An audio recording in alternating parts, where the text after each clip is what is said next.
नाजरीन आदाब, मैं doctor Zaki Mumtaz, assistant professor, Maulana Azad national Urdu university, college of teacher education, Bhopal.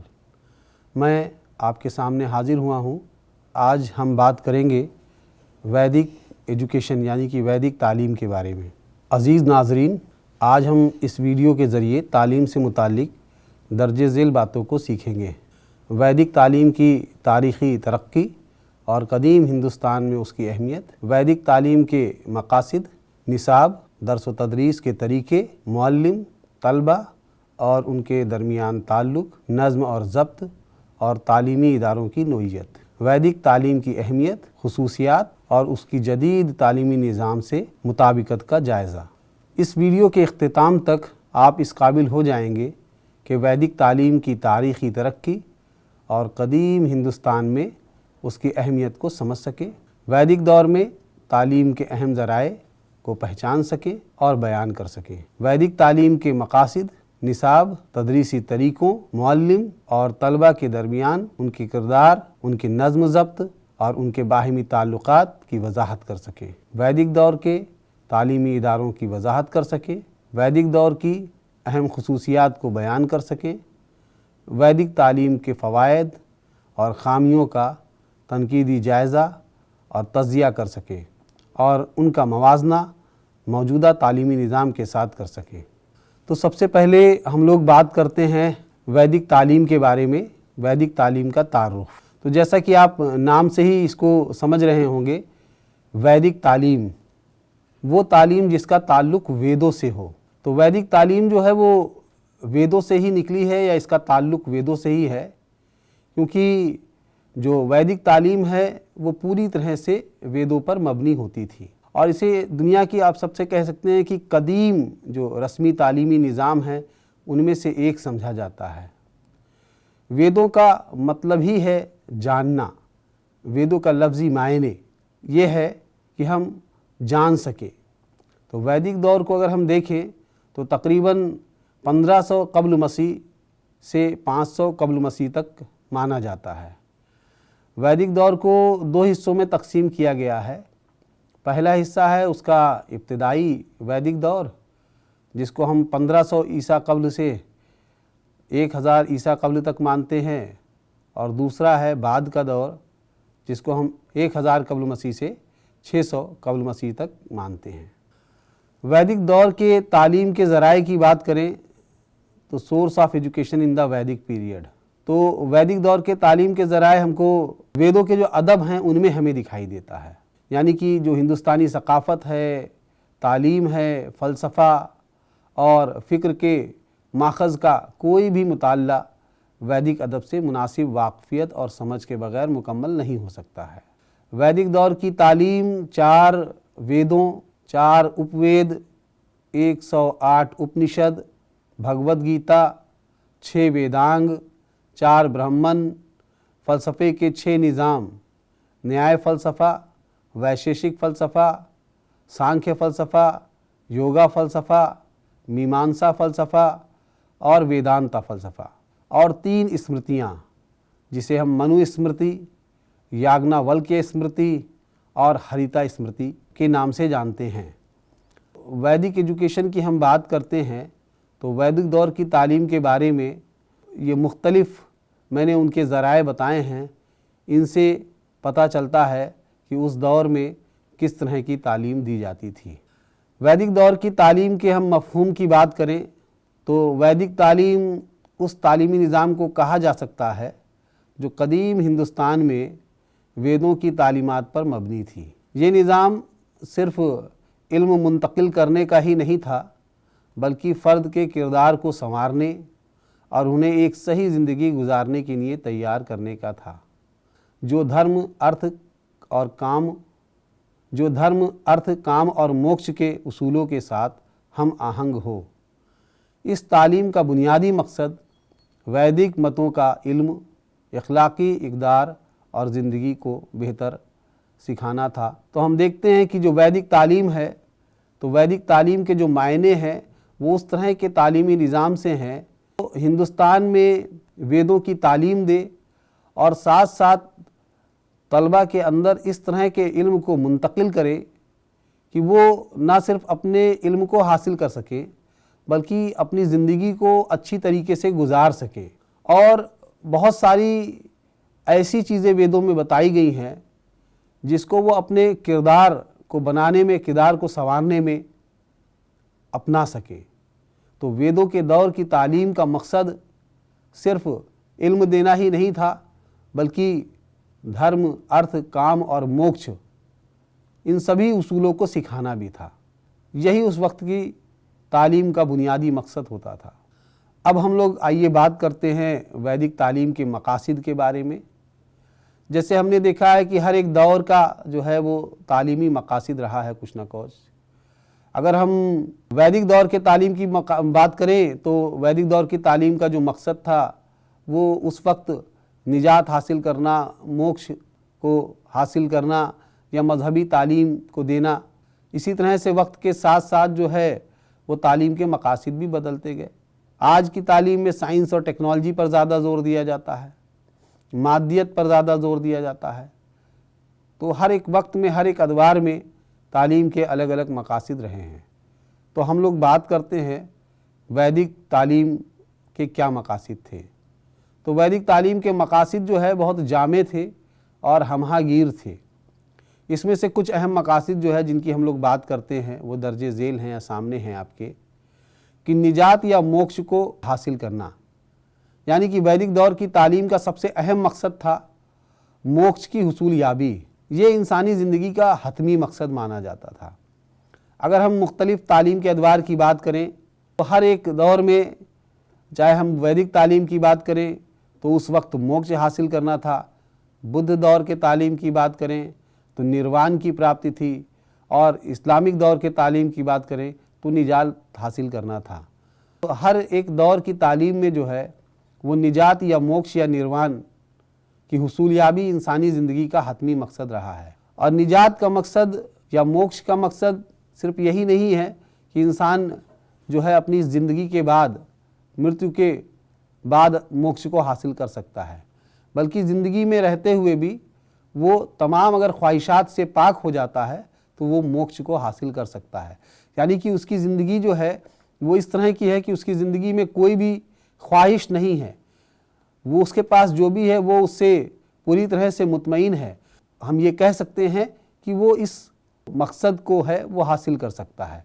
यानी कि या मोक्ष की हुसूलियाबी का जो मकसद है वो ख्वाहिशात से पाक हो जाना है। तो उस वक्त के दौर की तालीम का ये एक अहम मकसद हुआ करता था। दूसरा, मजहबी तरक्की और रूहानी नशोनुमा। उस दौर में जो तालीम दी जाती थी उसमें मज़हब पर बहुत ज़्यादा तरजीह दी जाती थी। यानी कि जो उस वक्त की तालीम थी उसमें वेदों की तालीम भी दी जाती थी और वेदों के साथ साथ और रूहानी तालीम भी दी जाती थी। कि ऐसा नहीं है कि जो वेदों में ज्ञान बताया गया है वो हासिल कर लिया और अपनी रूहानी नशोनुमा नहीं हो पाया, उसको हम अमल में नहीं ला पाए। शायद इसीलिए कहा भी गया है कि जो चारों वेदों का ज्ञाता है लेकिन अगर उसके अमल में कोई चीज़ नहीं है या अमली तौर पर अच्छा नहीं है तो वो जो एक पंडित सिर्फ गायत्री मंत्र जानता है वो उससे कहीं ज़्यादा बेहतर है जो चारों वेदों का ज्ञाता है। यहाँ कहने का सिर्फ मतलब ये है, हमको वेदों का ज्ञान होने के साथ साथ हमें उनको अपनी ज़िंदगी में अमल भी करना है। तो वेदों का ज्ञान है लेकिन ज़िंदगी में अगर अमल कुछ नहीं है तो उससे ज़्यादा बेहतर उस व्यक्ति को कहा गया कि ज़िंदगी उसकी बेहतर है और अमल उसके अच्छे हैं लेकिन वो सिर्फ गायत्री मंत्र को ही जानता है। तो इस तरह से अगर हम देखें तो उस वक्त की जो तालीम थी उसमें मजहबी तरक्की पर बहुत ज़्यादा ज़ोर दिया गया, रूहानी तरक्की पर बहुत ज़्यादा ज़ोर दिया गया और ख़ुद शनासी पर, अपने आप को पहचानना, अपने आप को जानना। जब तक हम अपने आप को जानेंगे नहीं, अपने को पहचानेंगे नहीं, अपनी कमियों को हम समझ नहीं पाएंगे तो हम उनको दूर नहीं कर पाएंगे। और इसके साथ साथ सेहत का तहफ़्फ़ुज़ और फ़रोग़। उस वक्त की तालीम का मकसद तलबा को सेहतमंद बनाना भी था कि वो जिस्मानी तौर पर तंदुरुस्त हो जिससे कि वो ज़हनी तौर पर भी तंदुरुस्त रहे और अच्छे तरीके से काम कर सके। तो सेहत का तहफ़्फ़ुज़ और फ़रोग़ भी उस वक्त की तालीम का मकसद था। और इसके साथ साथ समाजी और कौमी जिम्मेदारियों की तफहीम और समाजी और शहरी फ़राइज़ पर ज़ोर। जो उस वक्त की तालीम थी वैदिक दौर की, उसमें तलबा को इस तरह की तरबियत दी जाती थी कि वो समाजी तौर पर जो है वो एक ज़िम्मेदार शहरी बन सके और समाजी जो उसकी ज़िम्मेदारियाँ और फ़राइज़ हैं उनको वो समझ सके और कर सके। इसीलिए वैदिक दौर में आप देखिए तलबा गुरुकुल में रहते थे, उनको उनके आसपास का जो भी गांव होता था या जो समाज था उसमें अगर कोई परेशानी आ जाती थी किसी बीमारी के फैलने की वजह से या कहत आ जाने की वजह से या सूखा पड़ जाने की वजह से, तो जो गुरुकुल के तलबा होते थे वो वहाँ पर जाते थे और जो अपनी जिम्मेदारियाँ होती थी उस फ़राइज़ को अंजाम देते थे। तो वो इसलिए किया जाता था जिससे वो एक अपने शहरी के जो फ़राइज़ हैं, जो जिम्मेदारियाँ हैं, उनको समझ सके। तो उस वक्त की तालीम का मकसद जो है वो समाजी और कौमी जिम्मेदारियों की तफ़हीम और समाजी और शहरी फ़राइज़ पर ज़ोर देना भी था। इसी तरह से अगर हम देखें तो उस वक्त की तालीम का मकसद तहज़ीब का तहफ़्फ़ुज़ और तरसील भी था। जो वैदिक तहज़ीब है उसका तहफ़्फ़ुज़ हो सके, पीढ़ी दर पीढ़ी जो है हम उसको विरासत के तौर पे संभाल के रख सके और आने वाली जो पीढ़ी है उसको हम तरसील कर सकें, उनको हम बता सकें, उन तक हम पहुंचा सकें। तो इसलिए वैदिक दौर में गुरुकुल में जो उस वक्त की सकाफ़त थी उसकी तालीम भी बच्चों को दी जाती थी। इखलाकी तालीम और किरदारी नशोनुमा।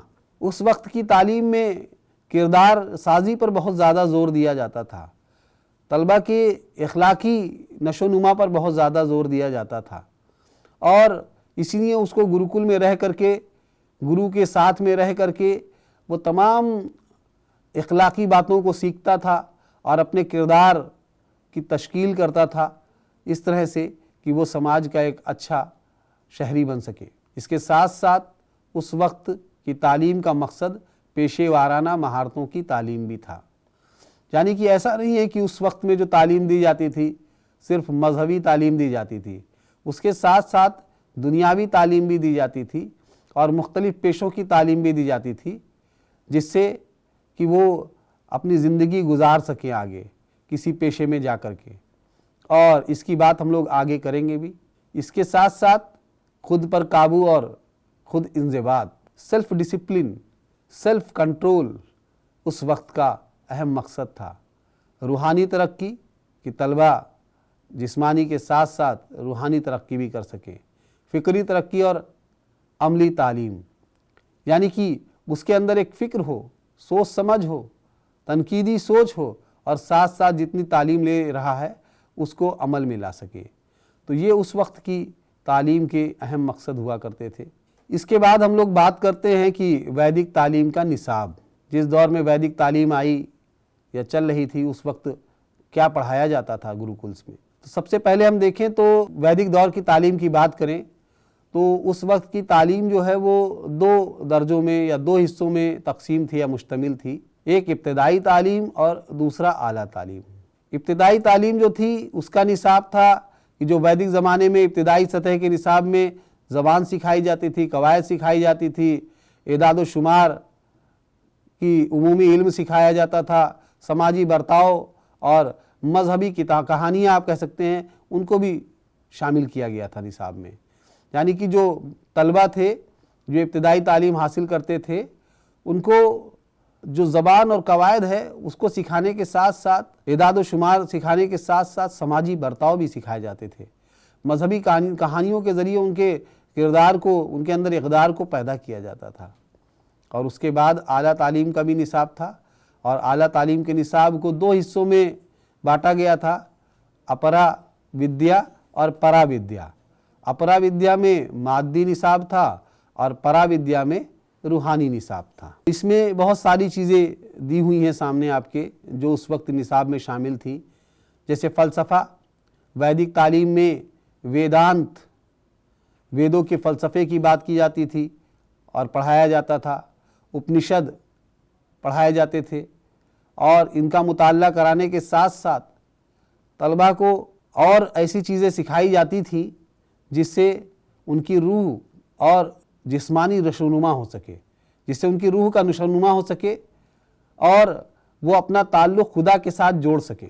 इसके साथ साथ अमली और तकनीकी इल्म दिया जाता था, रियाजी, फल्कियात, तिब, कानून, फ़नून, ज़राअत, हैवानियात और दस्तकारी जैसे मज़ामीन भी पढ़ाए जाते थे ताकि तलबा को अमली ज़िंदगी के लिए बेहतर बनाया जा सके और वो आगे चल के ज़िंदगी में कुछ काम कर सकें। इसके साथ साथ अखलाकियात और मज़हब की तालीम भी थी।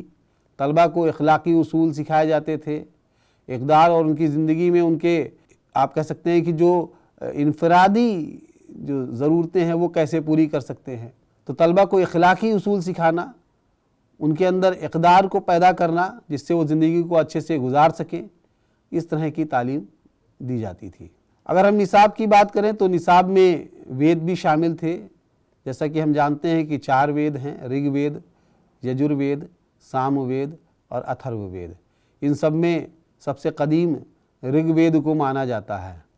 तो ऋग्वेद सबसे कदीम वेद है जो ज़्यादातर आप कह सकते हैं कि मुनाजात और हम्द पर मरकूज़ था, यानी कि इसमें दुआएं हैं, मुनाजात है और हम्द है। इसके बाद यजुर्वेद जिसमें इबादात, रसूमात और कुर्बानियों पर मरकूज़ था। इसके बाद सामवेद जो मौसीकी और मुनाजात के गाने पर मरकूज़ था। और अथर्ववेद आप ये कह सकते हैं कि अथर्ववेद जो था वो तबई मतों पर मुश्तमिल था और रोज़मर्रा की ज़िंदगी की रसूमात भी उसके अंदर शामिल थी। वेदांग ये भी निसाब का हिस्सा हुआ करते थे। ये वो मज़ामीन थे जो वेदों की तालीमात को मुकम्मल करते थे और उनमें शामिल थे। इसी तरह से अगर हम वैदिक दौर के निसाब में देखें तो उसमें फ़लसफ़ा दर्शन भी शामिल था। वैशेषिक दर्शन है, कल्प दर्शन है, व्याकरण है, रवायत है, ये तमाम चीज़ें थीं। तो अगर हम देखें तो वैदिक तालीम में शिक्षा, कल्प, व्याकरण, रोक्त, छंद, ये तमाम चीज़ें शामिल थीं। शिक्षा आवाज़ की तालीम, आवाज़ और तलफ़्फ़ुज़ का मुताल्ला किया जाता था। कल्प रसूमात यानी कि कुर्बानियों और रसूमात का मुताल्ला था। व्याकरण ग्रामर, ज़बान और ग्रामर का मुताल्ला था। रुक्त लफ्ज़ियात, अल्फाज के मायने और उनकी तरकीब का मुताल्ला था। और छंद वैदिक गानों के मौज़ून ढांचे का मुताल्ला। इसी तरह से फ़ल्कियात भी था जो नजूम का जिसके अंदर मुताल्ला किया जाता था। हम यहाँ पर जो स्लाइड देख रहे हैं तो हम देखें तो वैदिक दौर में जो समाज था वो 4 तबकों में मुश्तमिल था, यानी कि ब्राह्मण, क्षत्रिय, वैश्य और शूद्र। ऐसा माना जाता था कि उस वक्त समाज में 4 तबके थे और सबसे जो आला तबका था वो ब्राह्मण का माना जाता था। दूसरे नंबर पे क्षत्रिय थे, फिर वैश्य थे और फिर शूद्र थे। और ये 4 तबकात जो है समाज में जो बटे हुए थे, इनके ज़िम्मे अलग अलग तरह के काम थे। जैसे जो ब्राह्मण था उसका काम जो है वो कर्मकांड था, पूजा पाठ था और तालीम देने का काम था। जो क्षत्रिय था उसका जो है वो सरहदों पर जंग करना और मुल्क की हिफाजत करना, जंगी तालीम, फ़ौजी तालीम दी जाती थी। और वैश्य का काम तिजारत और ज़राअत से मुताल्लिक़ था। और शूद्र का काम इन तीनों जो दर्जे के लोग हैं इनकी सेवा करना था। इसके अलावा अगर हम वैदिक दौर में तालीम जो दी जाती थी वो किस ज़बान में दी जाती थी उसकी बात करें तो उस वक्त जो तालीमी इदारे थे उनमें जो तदरीस के लिए ज़बान का इस्तेमाल होता था तो वो संस्कृत ज़बान थी। यानी कि वैदिक दौर में जितने भी वेद थे वो संस्कृत ज़बान में लिखे गए थे और उस वक्त की जो अहम ज़बान थी वो संस्कृत ज़बान थी। तो इसलिए गुरुकुल में जो भी तालीम दी जाती थी वो संस्कृत ज़बान में ही तालीम दी जाती थी। तालीम की मुद्दत, ड्यूरेशन ऑफ एजुकेशन की अगर हम बात करें तो कदीम दौर में तालीम की मुद्दत उमूमन 12 साल होती थी। तो वैदिक दौर के जो तलबा होते थे वो सिर्फ एक वेद का मुताल्ला करना अगर चाहते थे तो उनको 12 साल लगता था। तो तालिब इल्म सिर्फ एक वेद का मुताल्ला 12 साल में करता था। अगर वो ज़्यादा आप कह सकते हैं 2 वेदों का मुताल्ला करना चाहता था तो उसे 24 साल, 3 वेदों का मुताल्ला करना चाहता है 36 साल, 4 वेदों का मुताल्ला करना है 48 साल। तो हर वेद के लिए 12 साल सर्फ करने पड़ते थे। तो 12, 24, 36 और 48 साल की उम्र तक पढ़ने वाले तलबा को अलग अलग जो है आप कह सकते हैं नाम दिया जाता था। जो एक वेदों का ज्ञाता था, 12 साल तक किसी एक वेद की तालीम हासिल कर रहा था, उसको स्नातक कहा जाता था। जो 2 वेदों की तालीम हासिल करता था उसको बसु कहा जाता था। जो 3 वेदों की तालीम हासिल करता था उसको रुद्र कहा जाता था। और जो 4 वेदों की तालीम हासिल करता था उसको आदित्य कहा जाता था। तो इस तरह से उनको वेदों की तालीम हासिल करने के लिए इन मुद्दतों को सर्फ करना पड़ता था और इनको हासिल करने के बाद वो स्नातक, बसु, रुद्र या आदित्य कहलाते थे। अदब और इक्तिसादियात के तलबा की तालीम की मुद्दत 10 साल थी। वैदिक दौर की तालीम की हम बात करें तो उस दौर में जो तालीम दी जाती थी उसके दर्स व तदरीस के तरीके क्या थे, टीचिंग मेथड्स ऑफ वैदिक एजुकेशन। तो वेदांत के तनाजुर में अगर हम देखें तो 3 अहम जो है वो अमल दिए गए हैं या 3 अहम अमली मराहिल दिए गए हैं जो रूहानी इल्म हासिल करने के लिए और उसे अंदरूनी तौर पर जज्ब करने के लिए तरतीब दिए जाते थे। एक श्रवण, एक मनन और एक निधिध्यासन। यानी कि ये 3 जो है वो अहम मराहिल थे। जब कोई इल्म हासिल करता था तो उस इल्म को हासिल करने के लिए इन 3 मराहिल से गुजरना पड़ता था।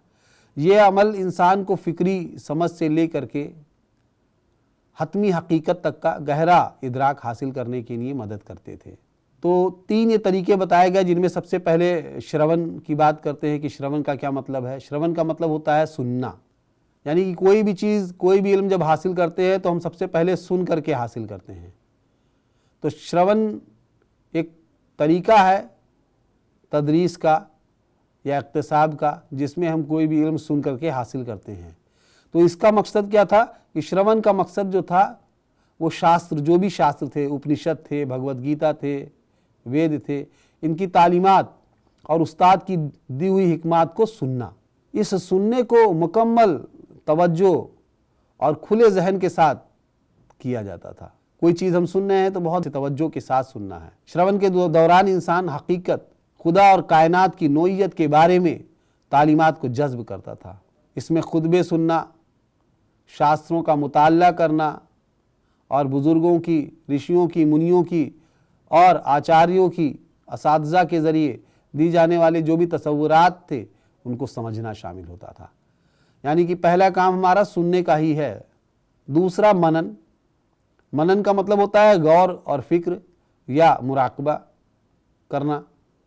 यानी कि जो चीज़ हमने सुनी है उस पर गौर व फिक्र करना मनन है। श्रवण के बाद मनन। मनन का मकसद श्रवण के दौरान सुनी हुई तालीमात पर गहराई से गौर व फिक्र करना है। ये गौर व फिक्र शक व शुबहात को दूर करने के लिए किया जाता है। तसव्वुरात को सही से समझने के लिए किया जाता है। तसव्वुरात की एक वाज़े और मंतकी समझ हासिल करने के लिए किया जाता है। तो श्रवण के बाद उसका मनन करना, उस पर गौर व फिक्र करना है, उसकी तस्दीक करना है, उसके शक व शुबहात को अपने दूर करना है, उस तसव्वुरात को अपने आप को वाज़े करना है और उस पर मंतकी समझ हासिल करनी है कि ये सही है कि नहीं सही है मंतकी तौर पर। तो मनन के दौरान इंसान तालीमात पर तनकीदी सोच और तजर्बाती मुराकिब करता था। इसमें सवाल करना, दलील व फ़हम के साथ तसव्वुरात पर गौर करना और यकीन दहानी के लिए तदबीर करना शामिल होता था। ये तालीमात को अपने अंदर जज्ब करने का अमल है ताकि वो अक्ल के ज़रिए ज़ाती तौर पर समझ में आए। तो पहला काम सुनना था, श्रवण, और दूसरा काम मनन यानी कि सुने हुए पर गौर करना था। इसके बाद तीसरा काम था निधिध्यासन। निधिध्यासन से क्या मतलब है? निधिध्यासन से मुराद है गहरा मुराकबा या मरकूज फिक्र किसी चीज़ पर। निधिध्यासन का मकसद वो इल्म जो श्रवण से हासिल किया गया है और मनन के ज़रिए उसकी शक व शुबहात को दूर किया गया है और उसको समझने की पूरी कोशिश की गई है, इस पर गहरी मुराकबे के ज़रिए इल्म हासिल करना। ये सच्चाई का अंदरूनी इदराक और उसकी मुकम्मल जज्ब की हालत है जो निधिध्यासन है। तो निधिध्यासन के दौरान इंसान उन सच्चाइयों पर मुसलसल और मरकूज़ मुराकबा करता है जो उसने सुनी और समझी हैं।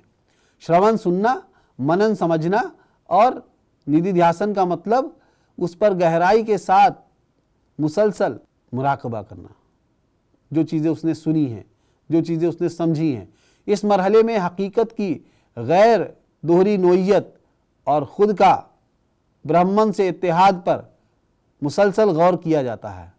तो इस तरह से वैदिक दौर में ये 3 दर्स व तदरीस के तरीके इस्तेमाल किए जाते थे। इसके बाद भी और भी तरीके थे जो रूहानी अमल में इन तीनों का इंज़िमाम किया जाता था। ये तीनों अमल वेदांती साधना या रूहानी अमल का एक इर्तिका या रास्ता या तश्कील देते थे। श्रवण क्या करता था कि बुनियादी इल्म फराहम करता था। श्रवण के माध्यम से बुनियादी इल्म फराहम किया जाता था। मनन के माध्यम से या मनन के ज़रिए से इस इल्म को अच्छी तरह से समझना, शक व शुबहात को दूर करना और निधिध्यासन फ़िक्री समझ को तजर्बाती इदराक में मजमूई तौर पर श्रवण, मनन और निधिध्यासन एक तालिबे इल्म को ला इल्मी से इल्म की तरफ मुंतकिल करते थे। तो हम ये देखते हैं कि वैदिक दौर के 3 अहम दर्स व तदरीस के तरीके थे। इसके अलावा भी वैदिक तालीम बुनियादी तौर पर ज़बानी रवायत पर मबनी थी और इसमें आम तौर पर और भी तरीके इस्तेमाल किए जाते थे, जैसे सवालात जवाब, सवाल का पूछना और जवाब हासिल करना, बयानिया तरीका, किसी चीज़ की वजाहत करना, तशरीह करना, मकाल में डायलॉग जिसको हम कहते हैं, बहस व मुबाहिसा जिसको डिस्कशन कहते हैं, मुज़ाहरा और मश्क का तरीका, तजर्बाती तरीका, मंतकी तरीका, कहानी तरीका। यानी कि यहाँ जो तरीके दिए गए हैं, इन तरीक़ों का इस्तेमाल जो है वो उस दौर में तलबा को पढ़ाने के लिए किया जाता था कि कोई भी चीज़, कोई भी मौजू है बताया गया, उस पर सवाल जवाब हुए, उसकी मुअल्लिम ने तशरीह किया, उस पर मुअल्लिम ने बहस व मुबाहिसा कराया या उस पर कोई काम दिया जिस पर मश्क कराई। कभी कभी नेचुरल ऑब्ज़र्वेशन की गुरुकुल से बाहर की तरफ बच्चों को ले गए कहीं कहीं घुमाने के लिए, भ्रमण के लिए, और वहाँ पर उनको चीज़ों को सिखाया, ये भी एक तरीका है। और कहानियाँ सुनाने का भी तरीका था और मंतकी तौर पर सोचने का भी तरीका था। अब हम लोग बात करते हैं कि वैदिक दौर में तालीमी इदारों की नोयत क्या थी। Nature of educational institutions of वैदिक पीरियड। वैदिक दौर में अगर हम देखें तो ज़्यादातर जो वैदिक दौर में तालीम के बारे में मिलता है, जो तालीमी इदारे थे वो गुरुकुल हुआ करते थे, और एक तरह से आप ये कह सकते हैं कि रिहायशी स्कूल जैसे होते हैं वैसे ही गुरुकुल थे। गुरुकुल कोई ऐसी जगह पर होते थे जहाँ पर बिल्कुल माहौल पुरसुकून होता था, कुदरती माहौल होता था और आबादी से थोड़ा दूर होते थे, जहाँ पर पढ़ने और पढ़ाने का काम तवज्जो के साथ में किया जा सके। वहाँ पर गुरु रहता था और गुरु के साथ शिष्य भी रहते थे और पढ़ने और पढ़ाने का अमल जो है वहीं पर अंजाम दिया जाता था।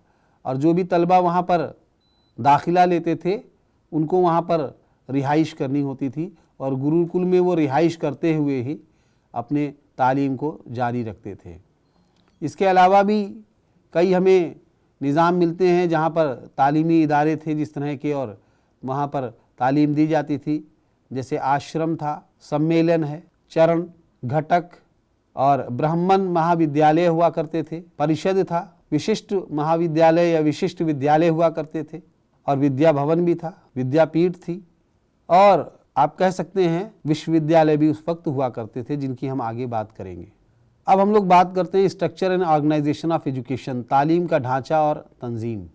वैदिक ज़माने में तालीम की तकसीम 2 ज़ुमरों में की गई थी, जैसा मैंने आपसे बताया, इब्तिदाई तालीम थी और आला तालीम थी। तालीम का निज़ाम घरों में हुआ करता था और 5 साल की उम्र में इसका आगाज़ होता था। तो जो इब्तिदाई तालीम थी वो ज़्यादातर वो गुरुकुल में नहीं होती थी, घरों में होती थी और 5 साल की उम्र में शुरू होती थी। और बच्चे का उस वक्त एक रस्म होती थी, संस्कार होता था, जिसको हम विद्या आरंभ संस्कार कहते थे।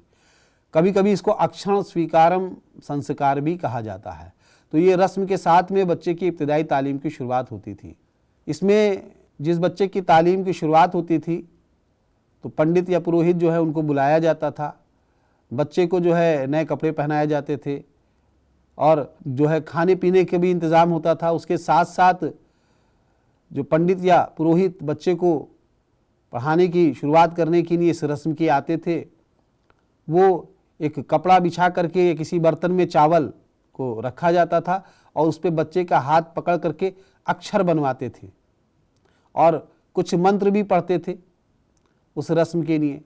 तो इस तरह का जो तालीम के आगाज़ की शुरुआत, चूँकि बच्चे को किसी थाली पे चावल में अक्षर बनवा करके की जाती थी, इसलिए इसको अक्षर स्वीकारम रस्म भी कहते हैं। और यहाँ से बच्चे की तालीम की शुरुआत होती थी, इसलिए इसको विद्या आरंभ संस्कार या रस्म भी कहते हैं। तो इस तरह से बच्चे की इब्तदाई तालीम की शुरुआत होती थी।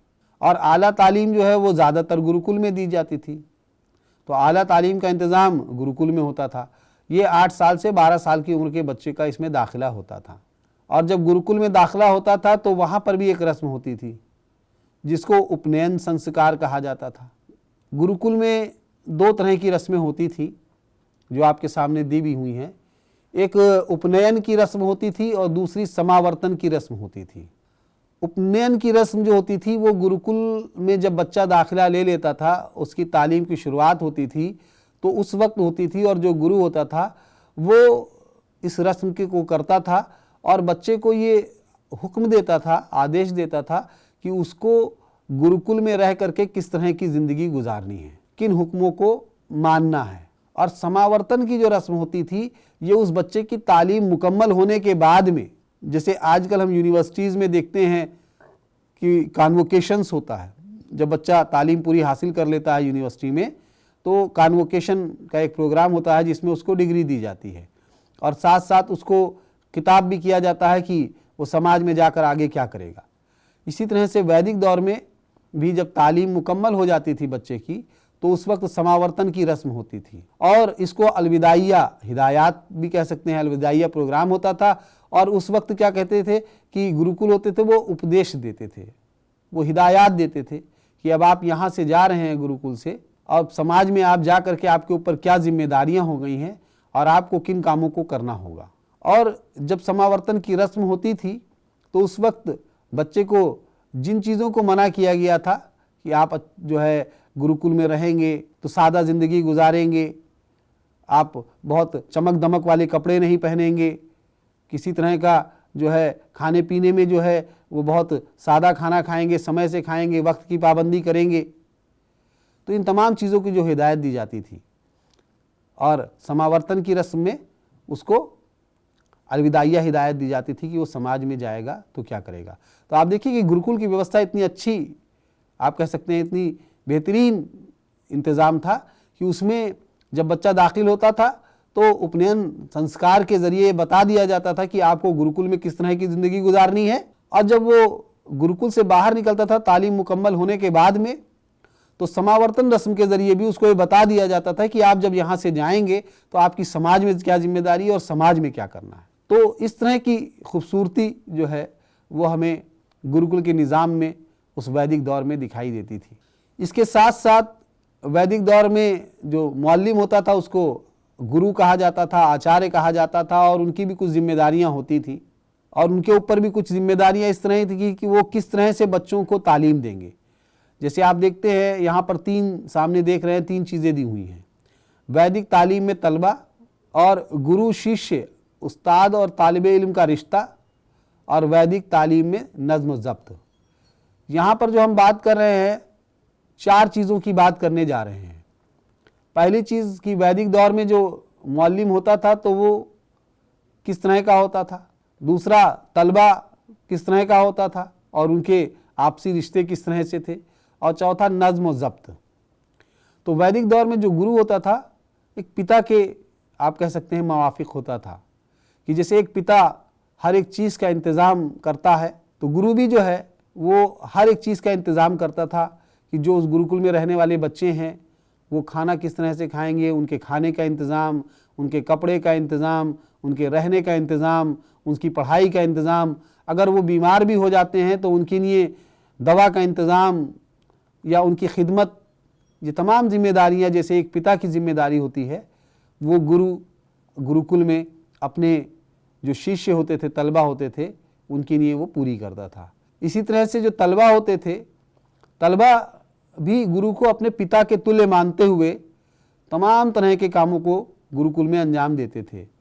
गुरुकुल में जो अपने गुरु होते थे उनका इज्जत करना, गुरु के जहाँ पर बैठने की जगह होती थी वहाँ पर उनका इंतज़ाम करना, साफ़ सफाई करना, और जो गुरुकुल के रोज़ाना के काम थे उसमें हाथ बटाना, और साथ साथ उस वक्त जो तलबा होते थे वो पास के गांव में, गुरुकुल के पास जो भी गांव होता था वहाँ भिक्षा मांगने का काम भी करते थे। जो सुबह का समय होता था, रोज़ाना के कामों को निपटाने के बाद में, पढ़ाई करने के बाद में वो भिक्षा के लिए पास के गांव में चले जाते थे। और भिक्षा मांगना उस वक्त जो है वो एक अच्छा काम माना जाता था, क्योंकि बच्चे जो है उससे अपने बहुत सारी ज़रूरतों को भी पूरा करते थे। आगे हम लोग इस पे बात भी करेंगे कि गुरुकुल का माली निज़ाम किस तरह से चलता था। तो उसमें से एक ये भी है, बच्चे जो तलबा जो होते थे वो जो समाज में जा कर के, पास के गांव में जा कर के भिक्षा के लिए जाते थे, तो उस वक्त भिक्षा मांगना और भिक्षा देना दोनों ही अच्छा काम समझा जाता था। और ये लोग जानते थे कि ये गुरुकुल में बच्चे पढ़ रहे हैं और वहाँ से आए हैं, तो उनको जो ज़रूरत की चीज़ें हैं वो दी जाती थी। तो इस तरह से जो तलबा होते थे उनको वक्त की पाबंदी करनी है, वक्त पे खाना खाना है, वक्त पे पढ़ाई करनी है, और इन तमाम कामों को पूरा करना होता था। और जैसा मैंने आपसे बताया कि गुरु शिष्य जो ताल्लुकात होते थे, रिलेशनशिप होती थी, वो बड़ी अहम थी। आज के अगर हम निज़ाम में देखें तो इसको बहुत अपनाने की ज़रूरत है, इसको दोबारा इस तरह से लाने की ज़रूरत है कि उस वक्त गुरु और शिष्य के बीच में, जैसा मैंने आपसे बताया, पिता और पुत्र के बराबर के रिश्ते होते थे कि वो गुरु जो है अपने आप को पिता के समान समझता था और जिम्मेदारियां पूरा करता था, और शिष्य अपने आप को पुत्र के समान समझता था और अपनी तमाम जवाबदेही समझता था और कामों को करता था। और नज़्म व ज़ब्त, तो वैदिक दौर में जो तालीम थी उसमें नज़्म व ज़ब्त बच्चे गुरुकुल में रह करके सीख जाते थे, गुरु के साथ में रह करके सीख जाते थे। वो अपने गुरु से बहुत सारी बातों को सीखते थे, तो इसलिए उनको नज़्म व ज़ब्त के लिए अलग से कोई हिदायत नहीं दी जाती थी, बल्कि उनको अपने गुरु को एक मिसाली या आदर्श मानते हुए उनसे बहुत सी चीज़ों को वो सीख लेते थे। इसके बाद हम लोग बात करते हैं दाखिला और तायुन कद्र के काम की, कि एडमिशन एंड इवैल्यूएशन सिस्टम उस वक्त कैसा था। वैदिक दौर में जो मौलिम थे, असातिज़ा थे, अपने काम में खुद मुख्तार थे और वो दाखिला और तायुन कद्र के मुख्तलिफ़ तरीक़ों पर अमल करते थे। तलबा को उनकी सलाहियतों के एतबार से 3 दर्जे में तकसीम किया जाता था। एक महाप्रज्ञा ग्रेड, यानी कि जो स्टूडेंट या तलबा होते थे उस वक्त 3 दर्जों में तकसीम थे। महाप्रज्ञा ग्रेड का मतलब बहुत आला सलाहियत के जो हामिल तलबा थे। मध्यमा और अल्पा, तो महाप्रज्ञा नान, मध्यमा प्रज्ञानान और अल्पा प्रज्ञानान। यानी कि महाप्रज्ञानान का मतलब ऐसे तलबा जो बहुत आला सलाहियत के हैं, मध्यमा जो औसत सलाहियत के हैं, और अल्पना जो कम सलाहियत वाले हैं। जैसे एक क्लासरूम में बहुत सारे बच्चे होते हैं, ऐसे उस वक्त भी एक क्लासरूम में या एक जमात में बहुत सारे बच्चे होते थे। और जो पढ़ने में आला सलाहियत वाले तलबा होते थे वो मॉनिटोरियल सिस्टम भी था, एक तरह से मॉनिटर का काम भी करते थे कि जब गुरु छुट्टी पर होता था या बीमार होता था तो उस वक्त कमरे जमात में पढ़ने और पढ़ाने के कामों में वो गुरु की मदद करते थे। उस वक्त दाखिला जैसा मैंने आपसे बताया 8 साल की उम्र पे होता था, और उसके साथ साथ तायुन कद्र के लिए कोई डिग्री इस तरह की नहीं दी जाती थी और ना कोई तहरीरी इम्तिहान होते थे, लेकिन तलबा से इल्म हासिल किया है उस पर सवाल जवाब होते थे। बहुत सारे गुरु रहते थे और वो तलबा को जो भी चीज़ें सिखाई गई हैं उससे मुताल्लिक सवाल करते थे, और उससे मुतमईन होने के बाद में वो इस बात की तस्दीक करते थे कि तलबा किस दर्जे का है, और उस तस्दीक के तौर पे ही उनके तायुन कद्र को देखा जाता था। मौजूदा दौर की तरह जैसे मैंने कहा इम्तिहानात नहीं होते थे, ना ही कोई सनद दी जाती थी। तलबा से ज़बानी तौर पर सवालात पूछ करके ये फ़ैसला कर लिया जाता था कि उसने हस्बे मेयार इल्म हासिल कर लिया है कि नहीं किया है। उसके बाद उन्हें दानिश्वरों की महफिल में सवाल पूछे जाते थे।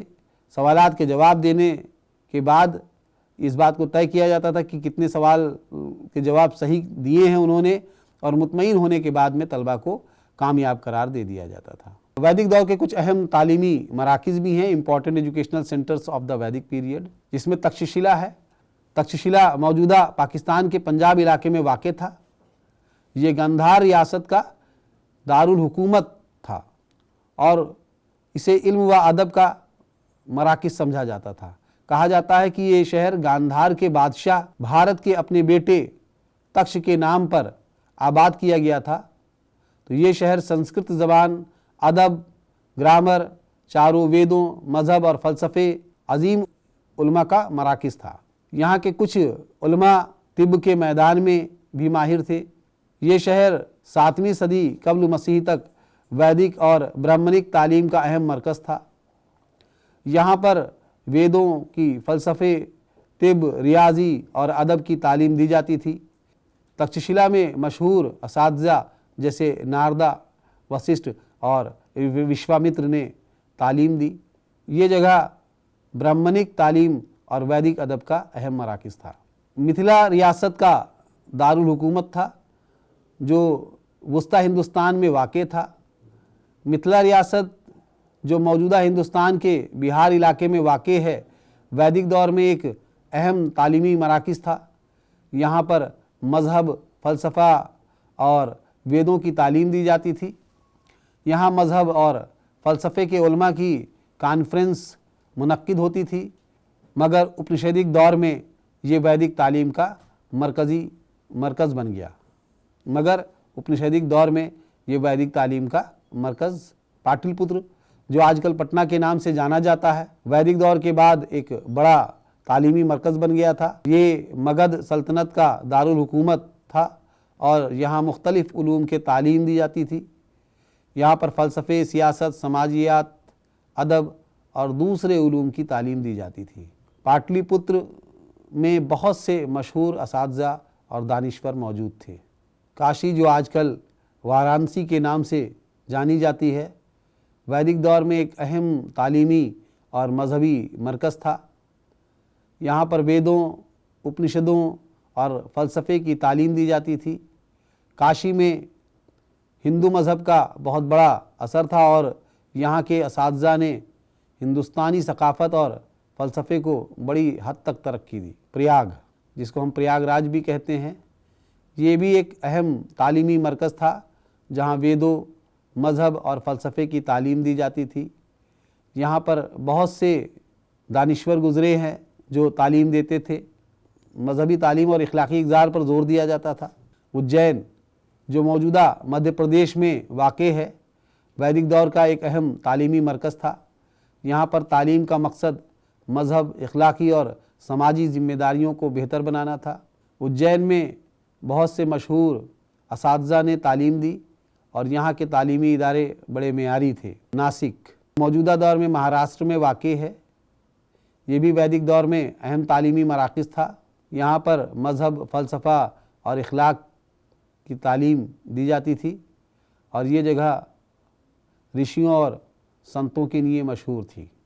तो इस तरह से हम देखते हैं कि वैदिक दौर में मुख्तलिफ़ अहम तालीमी मराकिज़ थे जिनमें वेदों की, फ़लसफ़ों की तालीम दी जाती थी। अब हम लोग बात करते हैं वैदिक तालीम के दीगर अहम खुसूसियात के बारे में।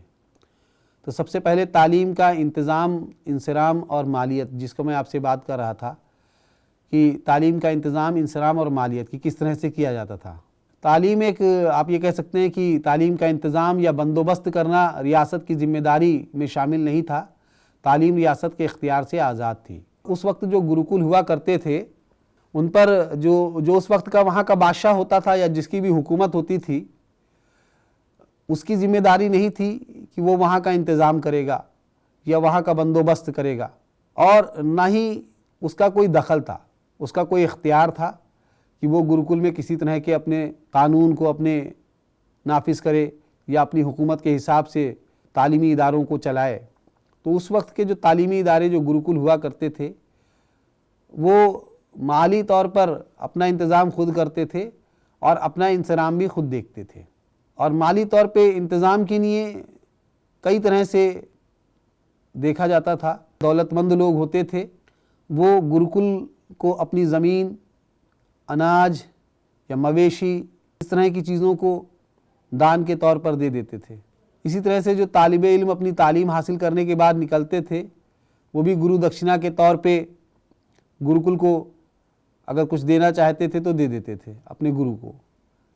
और गुरुकुल जहाँ पर वाक़ होता था, वहाँ पर जिसकी भी हुकूमत होती थी, वो बादशाह भी अगर गुरुकुल को अपनी तरफ से कुछ देना चाहता था तो वो दे सकता था। तो उस वक्त की जो गुरुकुल होते थे, उसका जो माली इंतज़ाम होता था, वो इन मुख्तलिफ़ ज़राओं से होता था। दूसरी ख़ास बात जो उस दौर की हमें नज़र आती है वैदिक तालीम की, मुफ्त तालीम थी। तालीम जो थी उसके लिए किसी से कोई पैसा नहीं लिया जाता था। हाँ, ये ज़रूर था कि तालीम पूरी होने पर अगर तलबा अपने गुरु को कुछ दक्षिणा के तौर पर देना चाहे तो दे सकता है, लेकिन वो अपने इस्तेदाद के मुताबिक पेश कर सकता है। ऐसा नहीं है कि उसको दक्षिणा में बताया जाता था कि उसको कोई बड़ी चीज़ देनी होती है। उसकी जो भी इस्तेदाद है, अपनी इस्तेदाद के मुताबिक अगर वो जो भी पेश करना चाहता है अपने गुरु को, वो दक्षिणा के तौर पे वो गुरु को दे सकता है। दूसरा अतिया, मैंने इसे आपसे बताया कि लोग जो कुछ अतिया कर देते थे या बादशाह की तरफ से कुछ अतिया कर दिया जाता था, और भीख या भिक्षा की मांग करके जो लाते थे। तो इस तरह से ये तमाम चीज़ें जो हैं उस वक्त गुरुकुल में आमदनी का ज़रिया होती थी। इसके साथ साथ उस दौर की ख़ास बात यह है जो आज अपनाने की भी ज़रूरत है कि असातिज़ा का आला मकाम। उस वक्त जो गुरु होता था उसका बहुत ही आला मकाम हुआ करता था। गुरु का मकाम ये था कि जब गुरु किसी बादशाह के दरबार में जाता था तो वो बादशाह उसके सामने खड़ा हो जाता था उसकी ताज़ीम के लिए। तो ये मकाम था उस वक्त गुरु का। और वैदिक दौर में ख़वातीन को भी तालीम दी जाती थी। इसके साथ साथ आवामी तालीम भी थी, जो लोग तालीम हासिल करना चाहते थे। अब हम लोग बात करते हैं जो वैदिक दौर था उसके क्या, अगर हमने इतना मुताल्ला किया है तो वैदिक दौर के मुताल्ले के बाद वैदिक तालीम का फ़ायदे क्या हैं इसको भी हमको जानना ज़रूरी है। तो वैदिक दौर की तालीम की अगर हम बात करें तो वैदिक तालीम ने बच्चों के किरदार की तश्कील और शख्सियत की तरक्की पर बहुत ज़्यादा तवज्जो दी। और जो मैं इनके फ़ायदे की बात कर रहा हूँ, फ़ायदे का मतलब ये नहीं, इसका मतलब ये भी है कि ये जो अच्छी चीज़ें हैं वैदिक दौर की तालीम की, इनको हम जो मौजूदा तालीमी निज़ाम है इसमें अपना सकते हैं। और मौजूदा तालीमी निज़ाम में इसकी बड़ी मानवियत है। तो हमको इसको भी देखना होगा कि जो वेदों की तालीम दी जाती थी और गुरुकुल का जो निज़ाम था, उस गुरुकुल निज़ाम में ऐसी कौन सी चीज़ें हैं जिसको हम आज के तालीमी निज़ाम में अपना सकते हैं। इस तनाज़र में भी हमको इस मौजू को देखने की ज़रूरत है। जब सबसे पहले हम यहाँ देख रहे हैं कि वैदिक तालीम में तलबा की किरदार साजी पर बहुत ज़ोर दिया जाता था, उसकी शख्सियत के नशोनुमा पर ज़ोर दिया जाता था, और तालीम मुफ्त थी। तालीम के लिए कोई किसी तरह का माली ताउन नहीं देना पड़ता था, किसी तरह की कोई फ़ीस नहीं देनी पड़ती थी, और मुअल्लिम को आला समाजी मकाम हासिल था और उन्हें बहुत इज़्ज़त दी जाती थी। मुअल्लिम तलबा को अपने बच्चों की तरह समझता था और तलबा जो है वो मुअल्लिम को वालिदैन के मानिंद समझते थे। तो वैदिक दौर में अगर हम देखें तो ये तमाम ऐसी चीज़ें मिलती हैं जो हम मौजूदा तालीमी निज़ाम में अपना सकते हैं। तो वैदिक दौर में ख़वातीन की तालीम पर भी मुनासिब तवज्जो दी गई, क्योंकि ख़वातीन को वेदों का मुताल्ला करने की इजाज़त थी। तो वैदिक तालीमी निज़ाम एक इस तरह का तालीमी निज़ाम था जहाँ पर तालीम सभी बंदिशों से आज़ाद थी, जहाँ पर मुअल्लिम तालीम देने का काम अपना फ़र्ज़ समझते थे, जहाँ पर तालीम एक पेशा नहीं था बल्कि तालीम देने का काम एक खिदमत के तौर पर देखा जाता था, जहाँ तलबा इल्म की तलाश करते थे और इल्म हासिल करने के लिए हमेशा जुस्तजू रहते थे, जहाँ की जो ज़िंदगी थी गुरुकुल की वहाँ नज़्म व ज़ब्त बहुत ज़्यादा था। तलबा अपनी ज़िंदगी का जो अहम हिस्सा है, उसकी ज़िंदगी के लिए जो अहम चीज़ें चाहिए वो गुरुकुल में रह कर के ही सीख लेता था। गुरुकुल के निज़ाम में ही ऐसी चीज़ें थी कि वो गुरु के साथ में रह कर के अपनी शख्सियत को संवार लेता था। तो ये चीज़ें हमें कहीं ना कहीं वैदिक तालीम में दिखाई देती हैं। इसी तरह से जो वैदिक दौर की सकाफ़त थी उसके तहफ़्फ़ुज़ की कोशिश की गई। आज हम अगर अपनी सकाफ़त में देखते हैं, कल्चर में बहुत सारी ऐसी चीज़ें आ गई हैं जो हमारी नहीं हैं, जो हमारी सकाफ़त के लिए नुकसानदेह हैं। तो हमको अपनी सकाफ़त के तहफ़्फ़ुज़ के लिए कोशिश करनी होगी, जैसा कि वैदिक दौर में थी। और तलबा को उसकी तालीम दी जाती थी, इनफरादी ज़िम्मेदारियाँ दी जाती थी और तलबा उसकी तकमील भी करते थे। समाजी महारतों को सिखाया जाता था, जैसे मैंने आपसे शुरू में बताया कि कम्युनिटी में जा कर के भी तलबा काम करते थे। अगर कम्युनिटी में कुछ इस तरह की चीज़ें हो गई जहाँ पर जो है गुरुकुल के तलबा की ज़रूरत है तो गुरु खुद भी और अपने तलबा के साथ भी उस कम्युनिटी में, माशरे में पहुंच जाता था उनकी मदद करने के लिए। तो बच्चे वहाँ अमली तौर पर जो है समाजी महारतों को, समाजी खिदमात को सीखते थे और उनके अंदर जज्बा पैदा होता था। इसी तरह से फ़नून, दस्तकारी और मौसीकी और रस्क भी सिखाए जाते थे। तो एक पूरी आप कह सकते हैं कि मुकम्मल वो तालीम उस वक्त दी जाती थी तलबा को। मैंने आपसे जो भी वैदिक दौर के तालीम के बारे में बात किया है, तो हम इसके मुख्तलिफ़ पहलुओं पर अगर गहराई से जायज़ा लें तो हमारे सामने समझ में आता है कि वैदिक दौर की तालीम कितनी अहम थी। उस दौर की तालीम के मकासिद, निसाब कितने अहम थे और आज इन चीज़ों को अपनाने की कितनी ज़रूरत है। चाहे वो तदरीसी तरीक़े हों, चाहे वो नज़्म और ज़ब्त का तरीक़ा हो, चाहे वो तालीम का मकसद हो। तो तालीमी मराकिज़ की अहमियत भी हम उस टाइम देखें, उस वक्त के जो इदारे थे उनका हम साख्त देखें, तो हमें इनमें से बहुत सी ऐसी चीज़ें मिल जाएंगी जिनको हम मौजूदा तालीमी निज़ाम में अपना सकते हैं और उनकी मानवियत भी है। इसके साथ साथ कुछ हुदूद भी थे वैदिक दौर की तालीम के। जैसे उस वक्त की तालीम जो है वो मैंने आपसे बताया कि समाज 4 तबकात में था, ब्राह्मण, क्षत्रिय, वैश्य और शूद्र। तो इसमें तालीम देने का काम सिर्फ ब्राह्मण ही कर सकते थे और कोई नहीं कर सकता था। इसी तरह से एक हुदूद और भी है कि तालीम सिर्फ संस्कृत ज़बान में दी जा सकती थी, यानी अगर जो भी तालीम हासिल करना है उसको पहले संस्कृत ज़बान में ही तालीम हासिल करनी होगी। तो कोई और ज़बान का फ़र्द अगर तालीम हासिल करना चाहता है तो उसके लिए एक हुदूद था। तो इस तरह की कुछ चीज़ें होने के बावजूद भी हम ये कह सकते हैं कि जो वैदिक तालीम थी अपने आप में मुकम्मल थी और तमाम चीज़ों को अपने आप में शामिल किए थी और तलबा की शख्सियत की तामीर के लिए, समाज की तरक्की के लिए, समाज को बेहतर बनाने के लिए एक बहुत ही माउन तालीमी निज़ाम वैदिक तालीम थी। तो नाज़रीन, हमने इस मौजू के ज़रिए से इस बात को जाना कि किस तरह से वैदिक तालीम निज़ाम था और वैदिक तालीमी निज़ाम में तालीम के मकासिद क्या थे, निसाब क्या था, दर्स व तदरीस के तरीक़े क्या थे, मुअल्लिम का किरदार किस तरह का था, तलबा का किरदार किस तरह का था, मुअल्लिम और तलबा में आपसी बाहमी ताल्लुकात किस तरह के थे और तालीमी इदारे किस तरह के थे। तो इस तालीमी निज़ाम में हमें बहुत सारी ऐसी चीज़ें दिखाई देती हैं जिनको हम मौजूदा तालीमी निज़ाम में अपना सकते हैं और इनकी मानवियत भी है। तो हम इस बात को समझने और जानने की कोशिश करें आगे भी कि इसमें से कौन सी ऐसी चीज़ें हैं जिनको हम तालीमी निज़ाम में अपना सकते हैं और एक बार फिर तलबा और मुअल्लिम के बीच में उन रिश्तों को और तालीमी निज़ाम के मेयार को बुलंद कर सकते हैं। और मैं इसी के साथ आप सभी का शुक्रिया अदा करता हूँ और हुकूमत हिंद का भी बहुत बहुत शुक्रिया अदा करता हूँ कि आपने एक मौका दिया कि हम वैदिक तालीम पर उर्दू ज़बान में भी गुफ्तगू कर सकें और अपने बात को नाज़रीन तक पहुँचा सकें। शुक्रिया।